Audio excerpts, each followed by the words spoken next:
This is probably going to be one of the most important videos that I do. This is a very serious matter. I want to talk about suicide prevention and depression. And any number or any information that I feel that is helpful, I will put in the description of this video along with my contact information, my Facebook, my Snapchat, my Instagram. Basically, what I want to talk about is the importance of letting people know when you're not okay. And I cannot stress this enough. Like, this is very utterly important to let people know, to let at least one person know. And you should seek help. And I know you probably don't want to, just as if I don't want to. But guess what? You have to. It's just the fact of the situation. You're feeling how you're feeling. Alright? Get help. Because you know what? You're not going to feel better just going day by day, not doing anything about how you're feeling. You're not going to feel better at all. And it's only going to get worse. And that's why I'm stressing this, because this is very important. I got told yesterday, somebody messaged my mom. One of my mom's friends messaged her because she saw my videos and spoke to her, and she's going through the same thing with her daughter. And like, so I just want everybody to know to please, please, please get help. Please get help. I'm gonna put the suicide hotline number on this. And also, I want to address friends and family, because you guys need to pay attention. It's really not hard. If you love somebody, you should be able to tell when they're not okay, even if they're not gonna tell you. Because fact of the matter is, anybody dealing with bipolar disorder, depression, anxiety, borderline personality disorder, anything like that, they're most likely not going to just come out and tell you that they're feeling this way. Honestly. Like, I'm just being honest. They're not. You might even ask them and they might tell you, no, I'm fine, no, I'm okay. No, they're not. This is why I stress that it's important for you to pay attention. You know when somebody's not okay. And that's probably what prompted you to ask them, hey, are you okay? Because guess what? You noticed something. So if you notice something,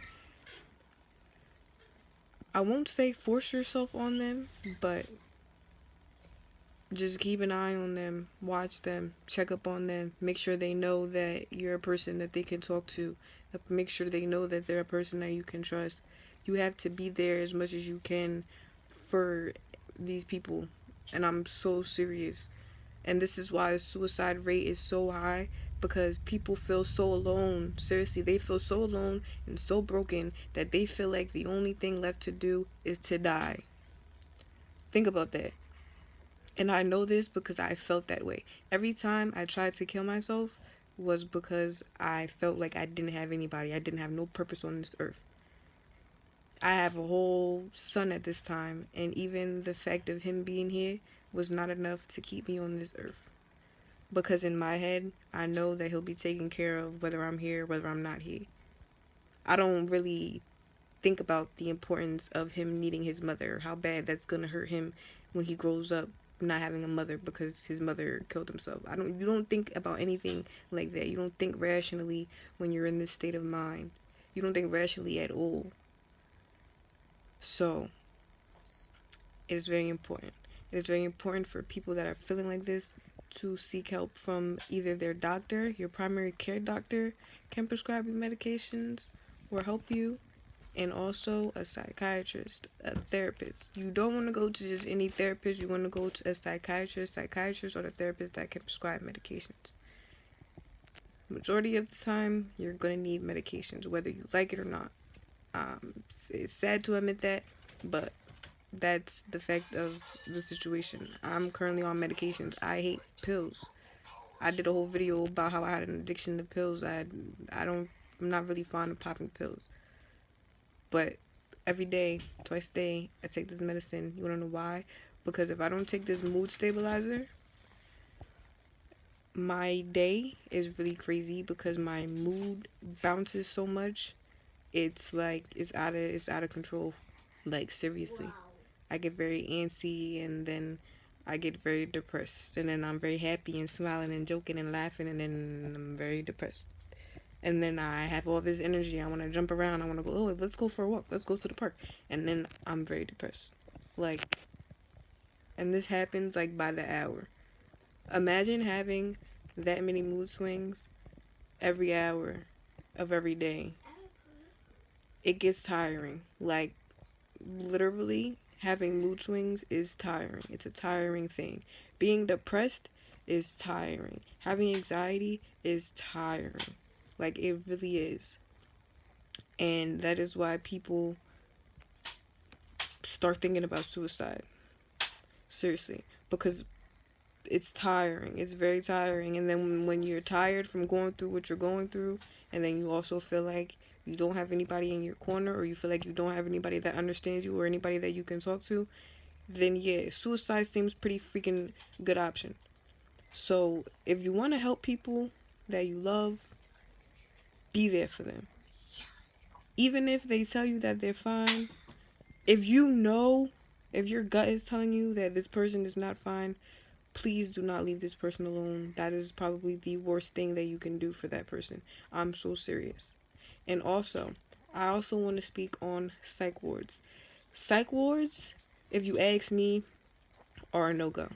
And I feel like you can ask anybody that's been to a psych ward, and they will tell you that psych wards are a no-go. You go there, they drug you up, and basically you go to these programs. They have you in these programs, NA, AA, day program, where you talk about stuff like basically stuff that's supposed to help you. It's supposed to be like therapy, like therapeutic, but honestly it's really not, because let me tell you something.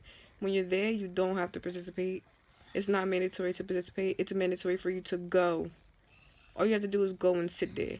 So if you're drugged up, for one, so you're not really aware of your surroundings because of the drugs that they put you on, then you're in these meetings. Most likely you're not really participating. The teacher's probably picking you out. That's how I was in my facility. There was like a few people that were talking, and then the rest just sitting there like silence, and the teacher's like, all right, I have to call on you now to speak because nobody wants to speak. It's not something that most people like to do, especially in front of strangers. Oh, let me just tell you my whole life story. Like, no. It's so, bro, just trust me when I say psych wards are no good, because they try to say they medicate you, they put you in therapy, and then they try to say they rehabilitated you, and then they send you home, and then you get home into the real world and you have all the same problems that you had when you went into the psych ward. So like, what was the point in going there if nothing was fixed? Somebody please tell me the answer to that. Like, I really want to know what the point in psych wards are. Like, seriously. And there probably are some good ones where they have good doctors that actually do their jobs, but I know majority of them are crappy and they don't do their jobs, and they just are trying to get by.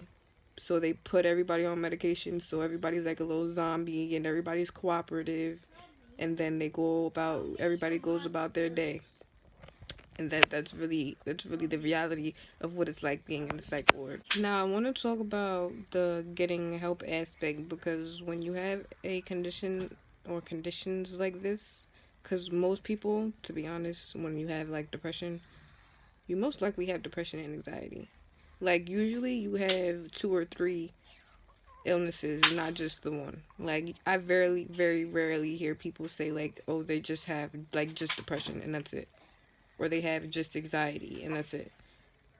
It's usually accompanied by something. So this is why it's important to go to your PCP. Remember, I was saying your PCP can help you.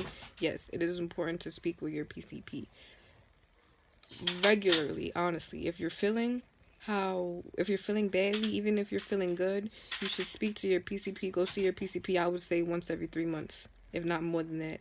I'm not even joking, because I was misdiagnosed for being bipolar for 15, 16, 17, 18, 19.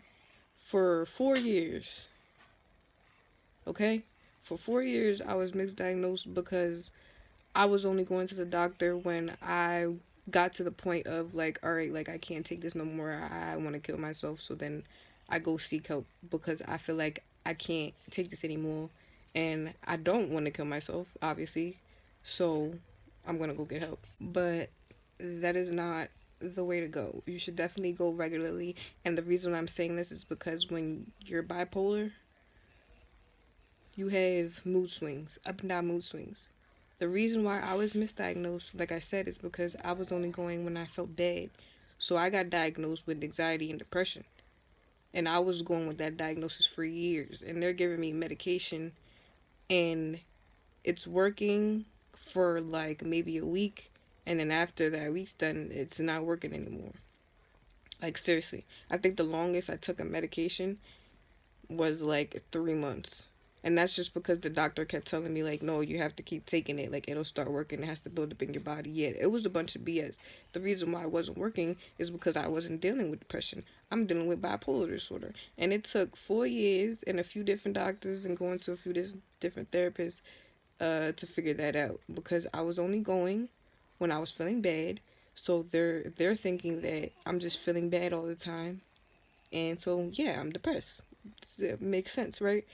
The problem was they weren't seeing me because I wasn't going to them when I was having my manic moments, when I wasn't depressed, when I was fine, when I was happy go lucky and bouncing off the walls and being impulsive. Yeah, I wasn't going to them when I was like that because to me, I felt okay. So I didn't feel like I needed to go to the doctor. So this is why I'm saying if you know that you have these issues or you feel like you have these issues, go to a doctor. When you go see this doctor, don't stop seeing this doctor.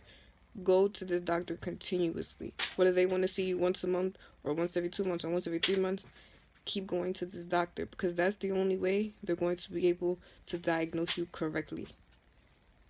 Seriously, like I hope you guys are taking me like very serious right now. It's the only way you're going to be diagnosed correctly because doctors only know what you tell them and they only know what they can see.